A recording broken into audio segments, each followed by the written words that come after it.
প্রণাম মন্ত্র শুরু করছি। শ্রীরাম রাম রামেতি রমে রামে মনোরমে সহস্রনাম তৎতুল্যং রাম নাম বরাননে। রামায় রামচন্দ্রায় রামভদ্রায় বেধসে রঘুনাথ নাথায় সীতায় পতয়ে নমঃ।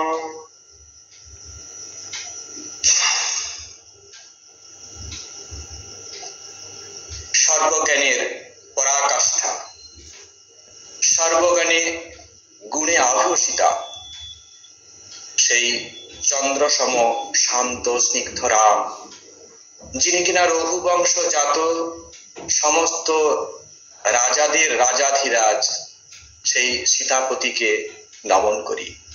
আমরা জানি ত্রেতা যুগে শ্রীরামচন্দ্র আবির্ভূত হয়েছিলেন। তিনি আমাদের হৃদয় মন্দিরে মর্যাদা পুরুষোত্তম রূপে বিরাজমান। আমরা জানি ভগবান শ্রীকৃষ্ণ এবং প্রভু রামচন্দ্রের জীবনী। আমরা যদি এই ভগবান কৃষ্ণ ও প্রভু শ্রীরামচন্দ্রের জীবনীকে নিয়ে তুলনামূলক আলোচনা করি, তবে দেখা যায় ভগবান শ্রীকৃষ্ণের মধ্যে ছিল শৈশবে বালসুলভ চপলতা, পরবর্তীতে পরিত্রাণায় সাধুনাম বিনাশায় চ দুষ্কৃতাম করতে গিয়ে কিছুটা ছল কপটের আশ্রয় নিয়েছেন। কিন্তু প্রভু শ্রী রামচন্দ্র ছিলেন এই সমস্ত কিছুর ঊর্ধ্বে। তিনি সমস্ত জীবন ব্যাপী সকল ক্ষেত্রেই ধর্মকে শ্রেষ্ঠ আসন দিয়ে গেছেন।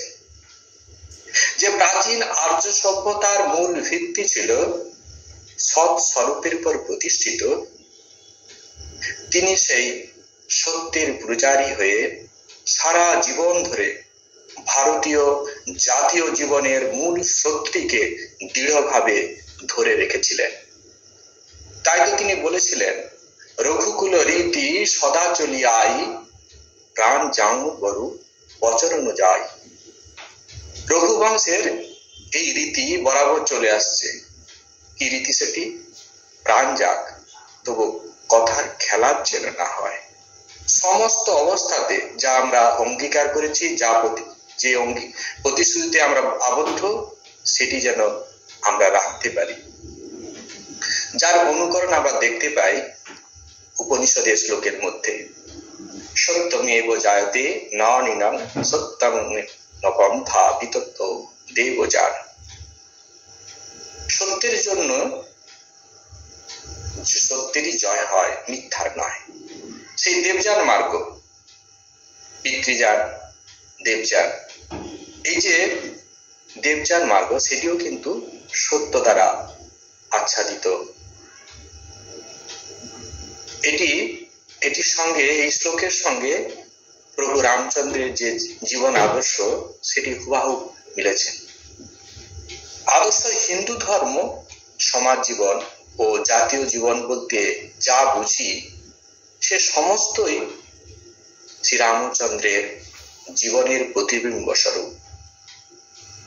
সমাজবদ্ধ জীবের দায়িত্ববোধ ও কর্তব্যবোধ, এর প্রতি ক্ষেত্রেই প্রভু শ্রীরামচন্দ্রের জীবনশৈলীর প্রভাব আমরা দেখতে পাই। সমগ্র মানব জাতির সামনে সংসার ধর্মকে আশ্রয় করে আদর্শ পিতা, আদর্শ পুত্র, আদর্শ ভ্রাতা, আদর্শ স্বামী, আদর্শ স্ত্রী, আদর্শ রাজা, আদর্শ বন্ধু হয়ে কিভাবে কাটাতে হয়, প্রভু শ্রীরামচন্দ্র ও সীতামা তাদের সম্পূর্ণ জীবনকে বলিদান দিয়ে জগৎকে সেই শিক্ষা দিয়ে গেলেন। পিতার প্রতি পুত্রের আনুগত্যের ভাব, ভ্রাতার জন্য ভ্রাতার আত্মত্যাগ, পতি পত্নীর মধ্যে একনিষ্ঠ ভক্তি প্রেম, প্রজার প্রতি রাজার কর্তব্য, বন্ধুর প্রতি বন্ধুর নিঃস্বার্থ প্রেম, কনিষ্ঠের প্রতি জ্যেষ্ঠের ত্যাগভিত্তিক ক্ষমাশীলতার অনুশীলন, একজন মানুষকে আদর্শের কোন জায়গাতে পৌঁছে দিতে পারে, রামচন্দ্রের চরিত্র তার জ্বলন্ত উদাহরণ। প্রভু রামচন্দ্র ছিলেন সত্যাশ্রয়ী। এই সত্য রক্ষার জন্য বিভিন্ন দুঃখ কষ্টকে বরণ করতেও তিনি পিছপা হননি। তিনি আদর্শকে সামাজিকতার অনেক উপরে স্থান দিয়েছেন। লক্ষণ রামচন্দ্রকে বলছেন, সবসময় কাঁধে ধনুক নিয়ে ঘুরে বেড়াচ্ছ, সেনাপতি হয়েছ, ঘরের মধ্যে এরকম অত্যাচার হচ্ছে, অনাচার চলছে। সেনাপতির হাতে তো সামাজিক শৃঙ্খলার দায়িত্ব থাকে। এটা তোমার কোন দায়িত্বের মধ্যে পড়ছে? এটা তোমার কোন আদর্শের মধ্যে পড়ে? এটি বলছেন কখন? যখন রামচন্দ্রের বন যাওয়ার জন্য তিনি বুঝে গেছেন যে বনে এবার যেতে হবে, মা বলে দিয়েছেন। সেই সময় তিনি এটি বলছেন। রামচন্দ্র ধীর গম্ভীর ভাবে বলছেন, ভাই, এটাই তো অত্যাচার, এটাই তো অনাচার। তুই বল আমি কার দিকে বাণ চালাবো? যে পিতা মাথার একটা চুল হঠাৎ সাদা দেখে ছুটে গিয়েছিল গুরু বশিষ্ঠ দেবের কাছে, গুরুদেব, আমার শরীরে বার্ধক্যের লক্ষণ প্রকাশ পাচ্ছে, যত শীঘ্র পারেন রামের রাজ্যাভিষেক করে দিন, আমার রাজত্বকাল শেষ হয়ে গেছে। কিংবা সেই ভাইকে স্বয়ং পাপ রাজসভায় ঢোকার আগে দূর থেকে প্রণাম করে যাকে বলে, আমি ওখানে থাকতে পারবো না ভরত, তোমার পবিত্রতার শক্তির কাছে আমার শক্তি ক্রিয়াশীল হতে পারছে না, আমি আসি। অথবা সেই মাকে যাকে কিনা জন্মের পরেই আর কি প্রথমে আমি মা বলে ডেকেছিলাম,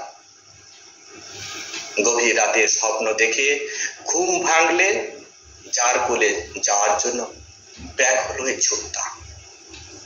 তুই এখন আমাকে বলে দে, এই তিনজনের মধ্যে কার দিকে আমি আমার বাণ চালাবো? আর একদিকে তুই ন্যায় অন্যায় বোধ ভুলে গিয়ে পিতার দিকে অস্ত্র নিক্ষেপ করার জন্য ছুটে যাচ্ছিস, মাথাকে প্রহার করার জন্য উদ্যত হচ্ছিস। এটা তো কোন পুত্র ধর্মের মধ্যে পড়ে? তুই আমাকে ভেবে বল, কোনটা অত্যাচার, কোনটা অনাচার? এই হলেন আমাদের ভগবান শ্রী রামচন্দ্র। লক্ষণ তার ভুল বুঝতে পারলেন। আসলে কিন্তু লক্ষণ তার নিজের জন্য এসব করতে উদ্যত হয়নি, রাজপথের লোকও তার নেই।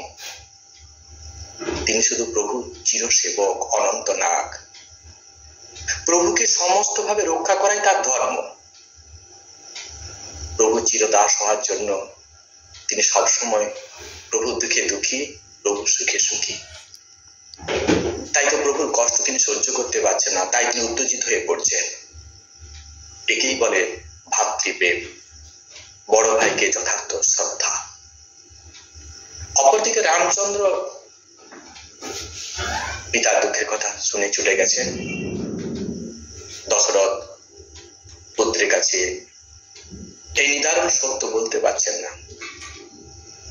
একাধিকবার চেষ্টা করার পরেও রামচন্দ্র যখন পিতার মুখ থেকে তার দুঃখের কথা শুনতে পাচ্ছেন না, রামচন্দ্র বলছেন, পিতা নাই বা বলুন, মা তুমি তো পিতারই প্রতিবিম্ব স্বরূপ, তোমার মুখে বলা মানে আমি ভাববো ওটা পিতারই আদেশ। তুমি দেরি করো না মা, আমায় বলো কি সেই পিতার দুঃখ, তার কি আদেশ? যদি আমি একটু তার দুঃখ লাঘব করতে পারি, তাহলে আমি নিজেকে সার্থক, এই জীবনের সার্থকতা লাভ করব, এই জন্ম আমার সার্থক হয়েছে ভাববো। যখন রামচন্দ্র জানতে পারলেন যে তার 14 বছরের জন্য বনবাস, রামচন্দ্র খুব দুঃখ পেলেন। রাজা হতে পারবেন না বলে বা বনে হতে যাবেন এই জন্য নয়, দুঃখ পেলেন কারণ পিতা তাকে বিশ্বাস করতে পারছেন না। রামচন্দ্র বলছেন, মা এই শরীর তোমাদের দেওয়া, এর উপরে তোমাদের সমস্ত রকম অধিকার আছে, তোমাদের কোনো আদেশকেই উল্লঙ্ঘন করা আমার পুত্র ধর্মের মধ্যে পড়ে না। শুধু এই দুঃখ পিতামাকে সেই বিশ্বাসটুকু করতে পারছে না। এত বছরের মধ্যেও আমি পিতার মধ্যে বিশ্বাসটুকু তৈরি করতে পারিনি। আমি তার এত কষ্টের কারণ হয়ে গেলাম, আর তুমিও এই তুচ্ছ কথাটুকু এত দেরি করে বললে। তাহলে হয়তো আরো কিছুক্ষণ আগে আমি পিতাশ্রীকে চিন্তামুক্ত করতে পারতাম। তুমি কি আমাকে বিশ্বাস করতে পারছো না মা? এই হলেন আমাদের মর্যাদা পুরুষোত্তম রামচন্দ্রের পিতা মাতার শ্রদ্ধা। আজকাল সমাজে যে ঘটনা আমরা শুনতে পাই কিংবা নিউজ পেপারে যা পড়ি, কি আছে তার মধ্যে?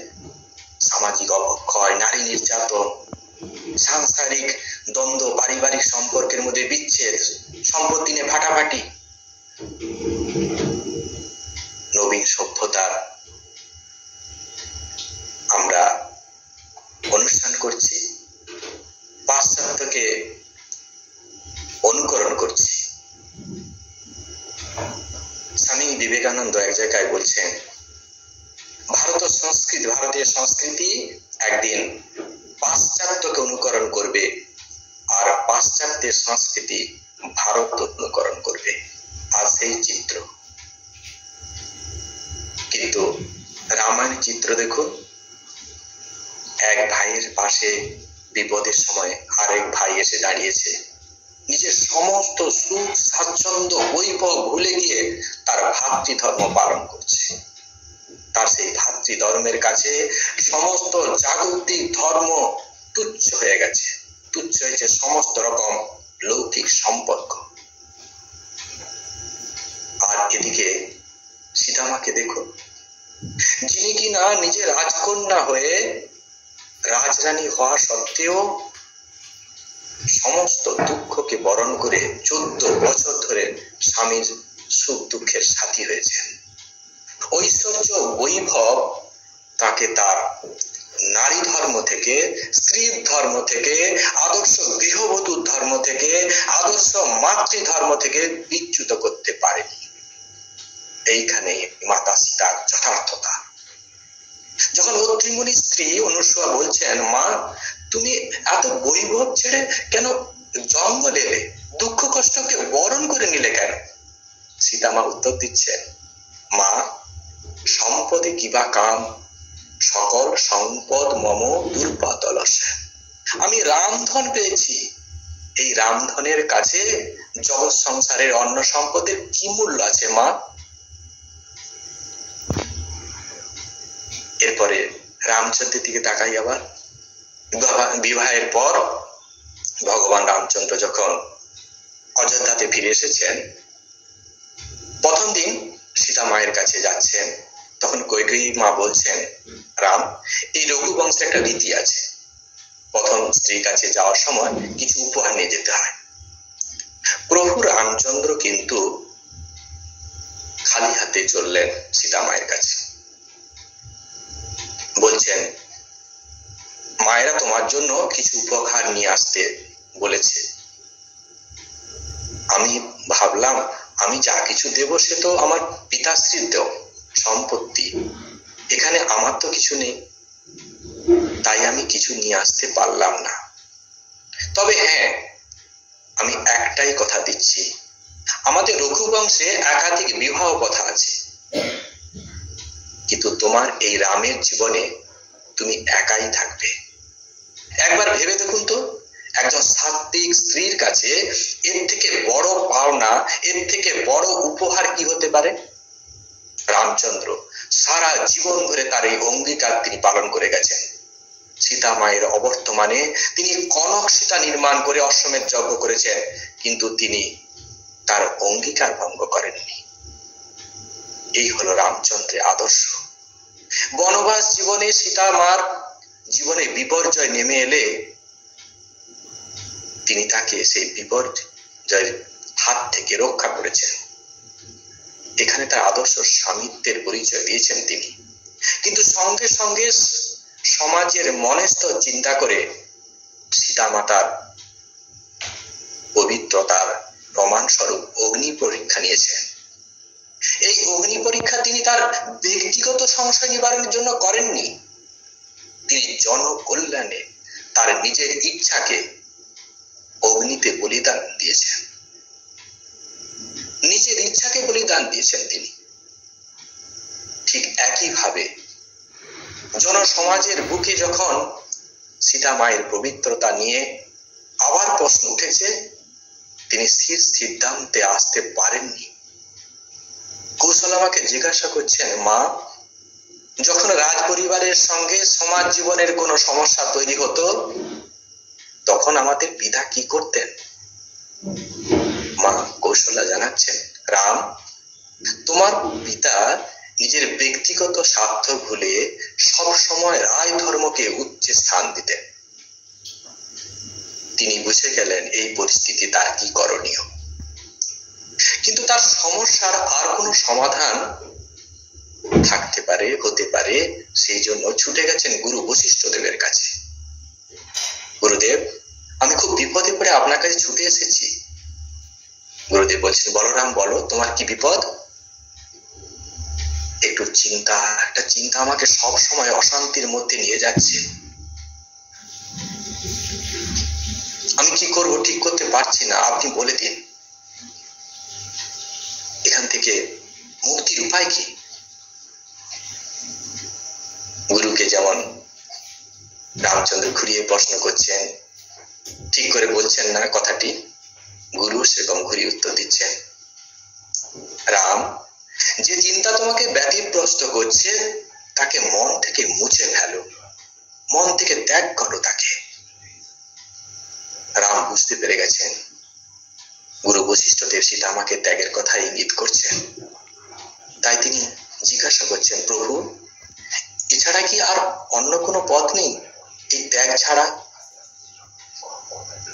গুরুজি জানাচ্ছেন, যদি থাকতো তবে তোমাকে আমি নিশ্চয়ই জানিয়ে দিতাম। স্বয়ং ভগবান তিনি নিজেও ব্যক্তিগত সিদ্ধান্ত না নিয়ে দুই গুরুর কাছে শরণাপন্ন হয়ে গেলেন। মা এক গুরু আর গুরুদেবও এক গুরু। নিজের ব্যক্তিগত সিদ্ধান্তকে তিনি মনে একবারে স্থান দেননি। রাজা হিসাবে তিনি তার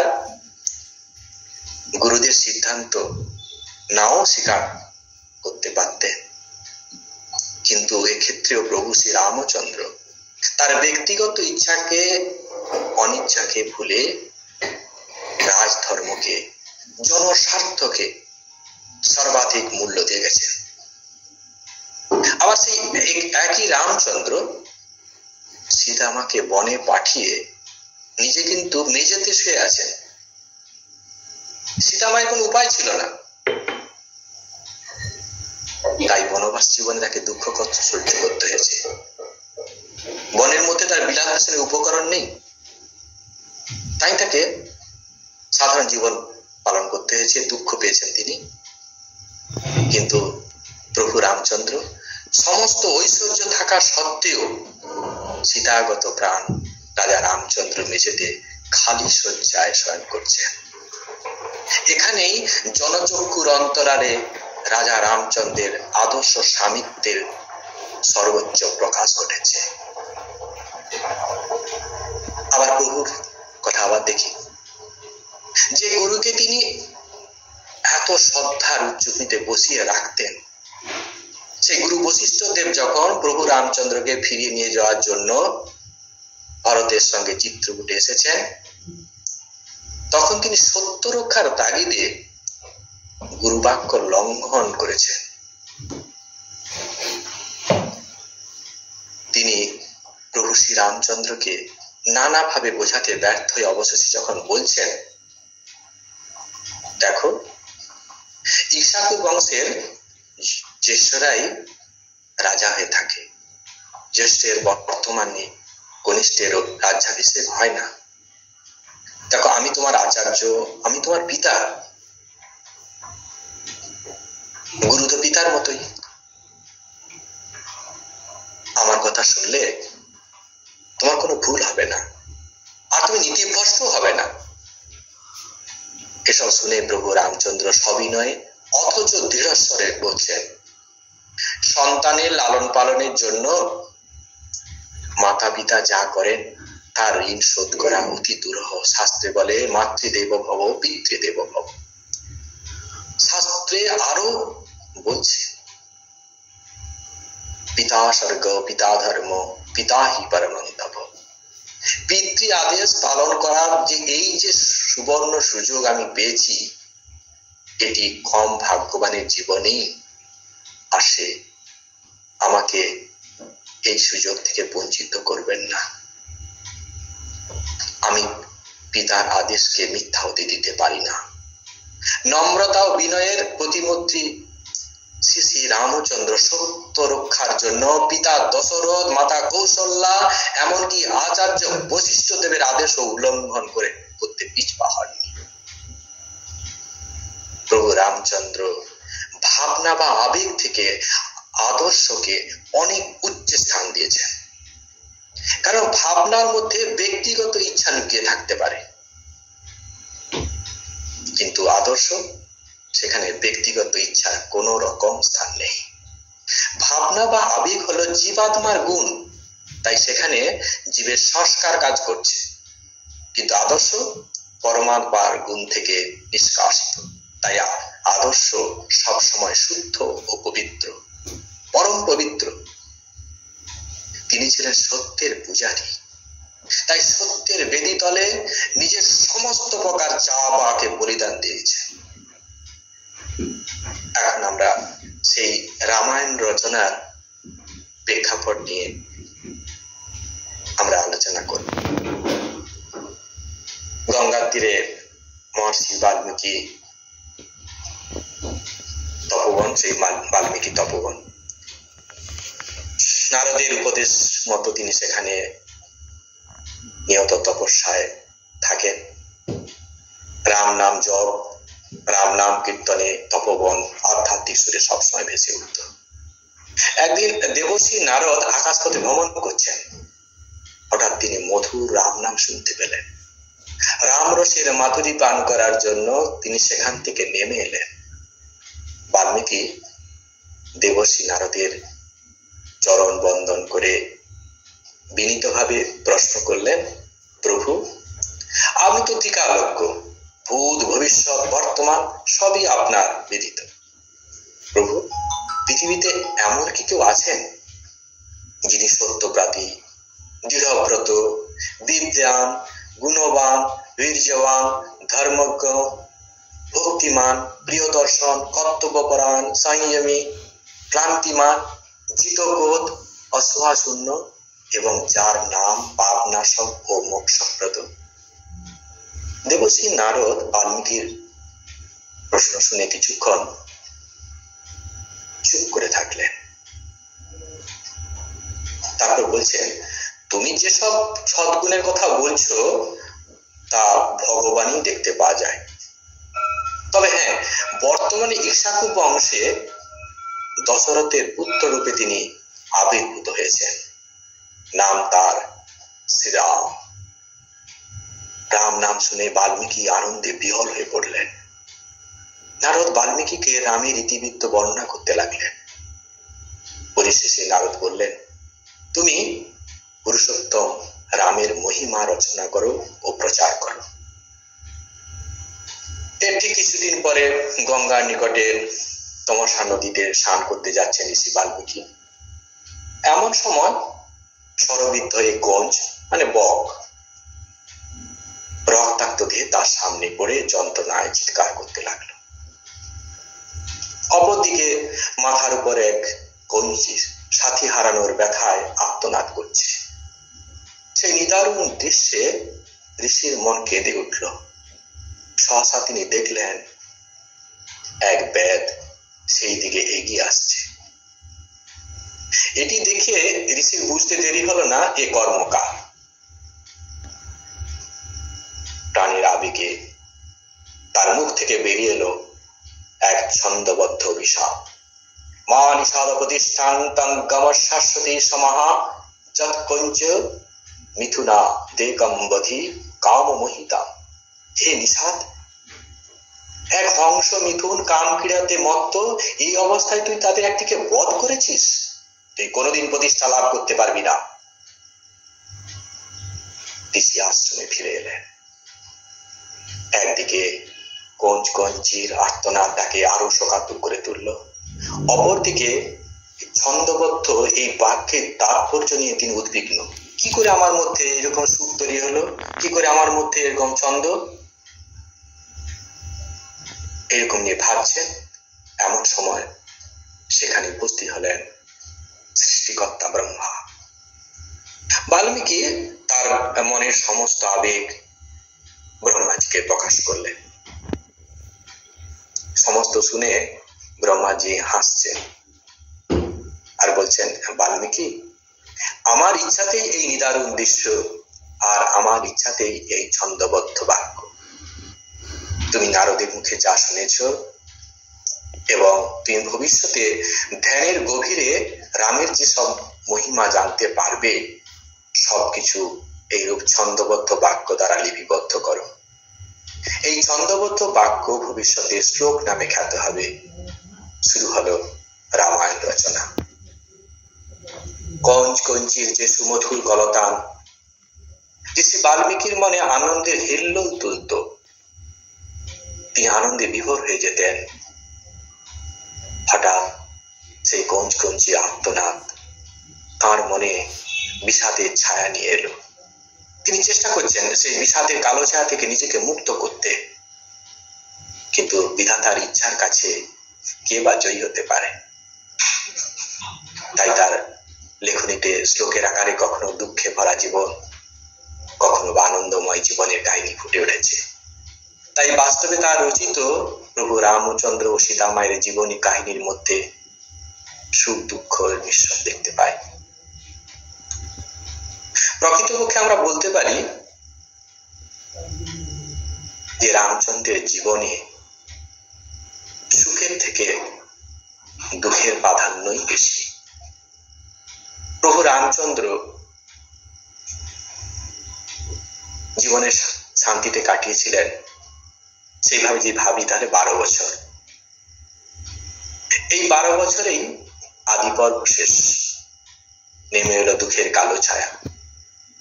মন্থরা ও কৈকেয়ীর চক্রান্তে প্রভুকে 14 বছরের জন্য বনবাসে যেতে হলো। যেদিনভাবে প্রভু রাজ্যাভিষে নিয়তির নিষ্ঠুর পরিহাসে সেই দিনে প্রভু যাচ্ছেন বনবাসে।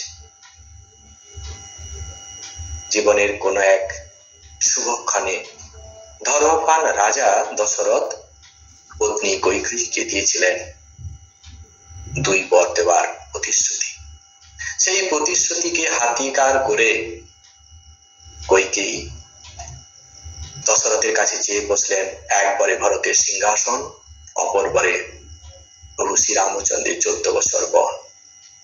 সমস্ত প্রিয়জনরা সেই অপ্রত্যাশিত ঘটনা মেনে না নিলেও প্রভু শ্রীরামচন্দ্র কিন্তু ধীর শান্ত রূপে সীতামা ও লক্ষণকে নিয়ে মন্ত্রী সুমন্তের রথে চড়ে চললেন অযোধ্যা নগরীর বাইরে। পিতৃসত্য পালনই যেন তার জীবনের একমাত্র ব্রত। প্রথম রাতটি কাটালেন তমসা নদীর তীরে, দ্বিতীয় দিন কাটালেন গুহকের আশ্রয়ে। প্রভু এখন রাজ্য সীমা পার করে এসেছেন। তাই মন্ত্রী সুমন্তকে অযোধ্যায় ফিরে যাওয়ার জন্য অনুরোধ করছেন। মন্ত্রী সুমন্ত কিছুতেই রামকে ছেড়ে যেতে চাচ্ছেন না, ফিরিয়ে নেওয়ার জন্য চেষ্টা করছেন। প্রভু বলছেন, হে তাত কঠিন কর্ম গতি কছু না বসায়। কর্মের গতি খুব কঠিন, তার উপরে কারো কোনো নিয়ন্ত্রণ চলে না। রাম লক্ষণ সিয়া পদ শুনো রাই, ফিরে বণিক জিমি মুর গাওয়ায়। কবি তুলসীদাস সুন্দর ভাবে বর্ণনা করছেন, শ্রীরাম লক্ষণ ও সীতা মায়ের চরণ বন্দন করে মন্ত্রী সুমন্ত্র ফিরে যাচ্ছেন। কেমন যেমন একটা ব্যবসায়ী যখন লোকসান করে ফেলে তখন সে চিন্তার মধ্যে থাকে, তার মনের মধ্যে শান্তি নেই, মুখ ফ্যাকাশে হয়ে গেছে, সেই অবস্থায় বাড়ি ফিরছে। সেই রকমই রামধনকে খইয়ে সুমন্ত ফিরছেন অযোধ্যাতে, তার মুখেও ঠিক সেরকম প্রকাশ পাচ্ছে এই ভাবের। গর্বশ রাম সুমন্ত পাঠায় সুরসুরি তীর অপুতব আয়। প্রভু জোর করে সুমন্তকে অযোধ্যায় পাঠিয়ে দিয়ে সুরতরঙ্গিনী যে মা গঙ্গা তীরে এলেন। প্রভু শ্রী রামচন্দ্র দেখছেন নদী কিনারায় দু একটা নৌকা আছে, কিন্তু মাঝি নেই। ভব পারাবারের কান্ডারি আজ নিজেই সামান্য এক নদী পার হওয়ার জন্য মাঝি শরণাপন্ন। চিৎকার করে ডাকছেন, কেবটিয়া ভাই থোড়া পার করবা দো, আমরা ওই পারে যেতে চাই। বারবার চিৎকার করার পরেও কেউ আসছে না। মাগি নাও ন কেবটু আনা, ডাকছেন কেবট ভাইকে, কিন্তু সে কেবটে আসছে না। মাঝি কেবট কহি তুমহারা মরম মুই জানা। সেই মাঝি কেবটিয়া তো আসছে না, উল্টে প্রভুকে দুটো কথা শুনিয়ে দিচ্ছে। মরম মুই জানা, তোমার কীর্তি আমার সব জানি, তোমার সব কীর্তি আমার জানা আছে। প্রভু বলছেন, এই দেখো তুমি আবার আমার কি কীর্তি জানো? প্রভু, তুমি যখন কাল নিষাদরাজের আশ্রয়ে ছিলে তখন নিষাদরাজ আর লক্ষণজির মধ্যে অনেক কথোপকথন হয়েছিল রাত্রিতে, আমি শুনেছি সব কথাবার্তা। আমিও শুনেছি আপনার চরণ রেণুর প্রতাপ, আপনার চরণ রেণুর স্পর্শে পাথর মানুষ রূপ ধারণ করে।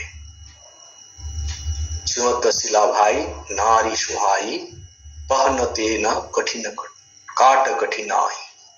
আপনার চরণ রেণুর স্পর্শে পাথর সুন্দরী নারী রূপ ধারণ করে। আমার নৌকা তো কাঠের তৈরি, কাঠ তো আর পাথর থেকে কঠিন নয় প্রভু, তাই আমার ভয়। প্রভু, আমি আপনাকে পার করতে পারবো না। আমার এই নৌকা যদি আবার নারী রূপ ধারণ করে, প্রভু আমার অন্য কোনো অর্থ উপার্জনের মাধ্যম নেই, এই নৌকার মাধ্যমেই আমি আমার জীবিকা নির্বাহ করি। এর যদি কিছু হয়ে যায় তাহলে আমি যে সর্বশান্ত হয়ে যাব, না খেতে পেয়ে মারা যাব, আমি আমার পরিবার বর্গকে খাওয়াবো কি? এই প্রতিপালয়ু সব পরিবার নহি জনহ কিছু और কবার। এই নৌকার মাধ্যমেই আমি আমার জীবিকা অর্জন করি, আমার স্ত্রী পুত্রকে সবাইকে খাওয়াই। এখন বলো প্রভু আমি কি করি? প্রভু শ্রী রামচন্দ্র কিন্তু চুপচাপ, কিছুই বলছেন না। কেবল খুব সরল প্রকৃতির মানুষ, আন্তরিকভাবে প্রভুর কৃপা তিনি চান। তাই প্রভু নিঃস্বত ভাব দেখে তার মন উত্তাল হয়ে গেছে। তাহলে কি আমার কথা ঠিক প্রভু বুঝতে পারছেন না? সরল তো, তাই নিজের মতো করে আবার ভাবছেন। প্রভু বুঝি মনে মনে ভাবছে তিনি তো রাজচ্যুত, তাই বারাবারে করি তো দিতে পারবেন না, তাই বুঝি আমি বাহানা বানাচ্ছি যাতে পার করতে না হয়। তাহলে টাকা পয়সা দিয়ে দেবে না, তাহলে পার করে লাভ কি? এই কারণে এই বাহানা বানাচ্ছি, প্রভুকে আমি পার করাতে চাই না। না, এটা আমাকে প্রভুকে বোঝাতে হবে। আমার অর্থ লালসা নেই, আমাকে এটা প্রভুকে বোঝাতে হবে। তাই নিজের আসল ভাব লুকিয়ে রেখে প্রভু বলছেন কেবট আমার টাকা চাই না, আসলে আমার ভয় আপনার ওই শ্রীপদ দুটিকে নিয়ে। আপনার শ্রীপাদ পদ্মের ধুলার স্পর্শে আবার যদি ওই নৌকার কিছু একটা হয় তবে আমি যে খুব বিপদে পড়ে যাব প্রভু। ভগবান বলছেন তবে উপায় কি হবে? কেবট বলছেন উপায় একটা আছে, বলো কেবট, বলো কি সেই উপায়? দেরি করো না, আমাকে শীঘ্র ওপারে যেতে হবে। কেবট বলছে, প্রভু আপনি যদি পার হতে চান তবে আমি প্রথমে আপনার ওই শ্রীপাদ পদ্ম ভালো করে ধুইয়ে দেব, তারপর সেই চরণামৃত আমি পান করব। যদি দেখি আমার কিছু না হয়, সবকিছু ঠিকঠাক আছে, তবেই আপনাকে পার করিয়ে দেব। পদ কমল ধই চড়াই নাও, না থৌতরাই যাও। হে প্রভু, আপনার পদকমল ধুয়ে আপনাকে নৌকাতে তুলব, আমার কোনো পারানি চাই না। কৃপা সিন্ধু বলে মুসুকাই, সেই করু জহু তব নও না যাই। বেগি আনু জল পায় পাখারু, হোত বিলম্বু উতরহি পার। অন্তর্যায়ী ভগবান ভক্তের মনের বাঞ্ছা, মনের বাসনা বুঝে গেছেন, তাই মৃদু মৃদু হাসছেন আর বলছেন, তাই করো, যাতে তোমার নৌকার কিছু না হয়। তাড়াতাড়ি জল এনে পা ধাও, আমার দেরি হয়ে যাচ্ছে, পার করিয়ে দাও আমায়। প্রভুর আদেশ পেয়ে কেবল অতি আনন্দে প্রভুর চরণ ধুতে লাগলো। তখন আকাশ থেকে দেবতারা কেবটের উদ্দেশ্যে পুষ্প বৃষ্টি করছে। ধন্য মহাত্মা কেবট, মুনি ঋষিরা যুগ যুগ ধরে তপস্যা করো, যে চরণ ছোঁয়ার অধিকার লাভ করতে পারে না, আজ সরল বিশ্বাসী কেবট অনায়াসেই প্রভুর কৃপা লাভ করে তার চরণ স্পর্শ করার অধিকার লাভ করবে। কেবট মাথার পাগড়ি খুলে প্রভুর পদযুগল অতি যত্ন সহকারে মুছে দিচ্ছেন। তারপর সেই চরণামৃত সপরিবারে গ্রহণ করার পর পিতৃপুরুষদের উদ্দেশ্যে তিনি নিবেদন করলেন। অতি অল্প সময়ের মধ্যে কেবটিয়া প্রভু শ্রী রামচন্দ্র, সীতা মা ও লক্ষণকে অপর পারে পৌঁছে দিয়ে প্রভু শ্রী রামচন্দ্রকে দণ্ডবৎ প্রণাম করলেন। এদিকে প্রভু শ্রী রামচন্দ্র মনে মনে ভাবছেন, সত্যি তো আমি কিছুই দিতে পারলাম না। সীতা মা প্রভুর মনের ভাবটি বুঝে গেছেন।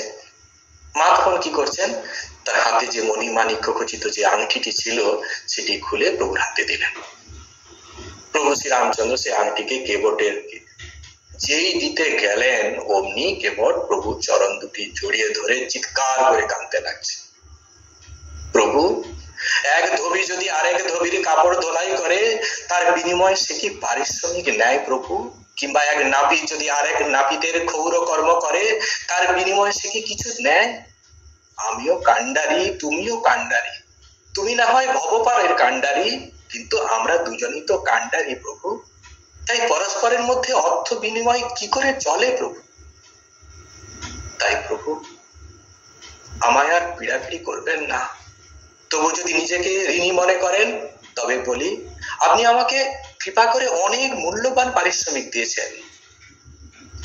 এতদিন ছিল স্ত্রী পুত্র কন্যার সঙ্গে যোগ, আজকে কৃপা করে সেই বন্ধন ছিন্ন করে করলে তোমার সঙ্গে যোগ। এর থেকে বড় ধন আর কি কিছু হতে পারে প্রভু? তবু যদি তুমি পারিশ্রমিক দিতে চাও প্রভু, তবে আজ যেমন তোমাকে নদী পার করিয়ে দিলাম, তেমনি শেষের দিনে আমাকে ভবনদী পার করে দিও প্রভু, ভবনদী পার করে দিও। এখানেই সেই কেবট প্রসঙ্গ শেষ হয়েছে। এটি হলো ভগবানের হয়তো কৃপা। কায় মনোবাক্যে সরল হয়ে যদি প্রভুর কৃপা আসবেই আসবে, শুধু আমাদের সরল হতে হবে কায় মনোবাক্যে। আমাদের জীবনের সমস্যাও আসবে, আমাদের ভুল ত্রুটিও ঘটবে, কিন্তু সমস্ত পরিস্থিতিতে আমরা যেন প্রভুর শরণাগত হয়ে থাকতে না ভুলি। আমরা শ্রী রামচন্দ্রের চরিত্রে আলোচনা করছিলাম, সেই আলোচনার সূত্র ধরে আমরা বলি, প্রভু শ্রী রামচন্দ্র সীতা মা তাদের সম্পূর্ণ জীবনকে বলিদান দিয়ে জগৎকে যে শিক্ষা দিয়ে গেলেন, পারিপার্শ্বিক প্রতিকূলতার মধ্য থেকেও কিভাবে আদর্শে স্থির থাকা যায়, মনের সন্তুলন কিভাবে রাখা যায়, রাম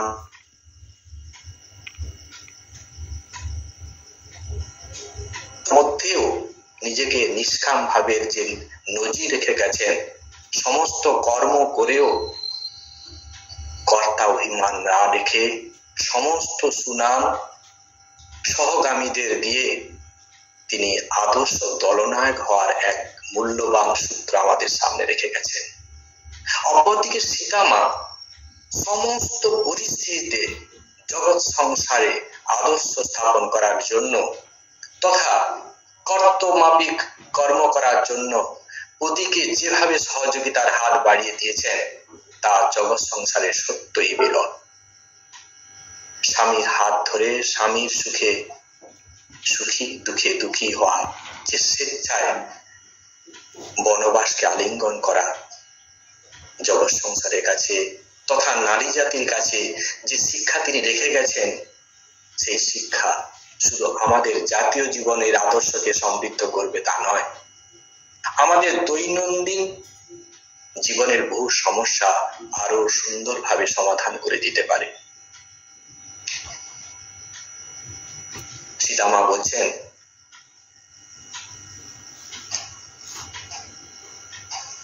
চলে এসছেন কোথা থেকে? লঙ্কা থেকে, বনবাস থেকে ফিরে এসে গেছেন, আবার সমস্যা তৈরি হয়েছে। রামচন্দ্র বলছেন, সীতে আবার রাবণ তৈরি হয়েছে। সীতামা নির্দ্বিধায় বলছেন, এক রাবণকে বধ করার জন্য আমি যেমন ভাবে তোমাকে সাহায্যের হাত বাড়িয়ে দিয়েছিলাম, জগৎ সংসারে আবার যখন রাম আসবে, আবার যখন রাবণ আসবে, এক রাবণকে বধ করার জন্য যেমন তোমাকে সাহায্যের হাত বাড়িয়েছি, যত রাবণই আসুক না কেন প্রত্যেক ক্ষেত্রে আমি একইভাবে তোমাকে সহযোগিতার হাত বাড়িয়ে যাব। অদ্ভুত সীতামায়ের চরিত্র। যদি সেই আদর্শগুলোকে আমাদের নিজের জীবনে নিয়ে আসি, তাহলে আমাদের জীবনটি সত্যি সত্যি ধন্য হয়ে যাবে। শুধু সীতামা রামচন্দ্রের জীবন কেন, রামায়ণের মধ্যে বর্ণিত প্রত্যেকটি চরিত্র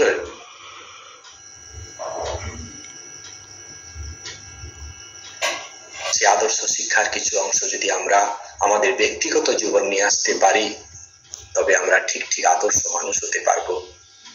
আমাদের সামাজিক ও পারিবারিক জীবনটি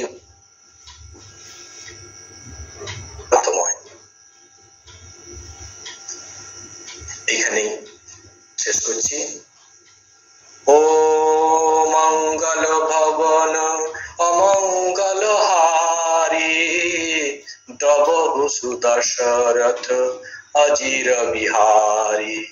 রাম সিয়া রাম জয় জয় রাম, রাম সিয়া রাম জয় জয় রাম।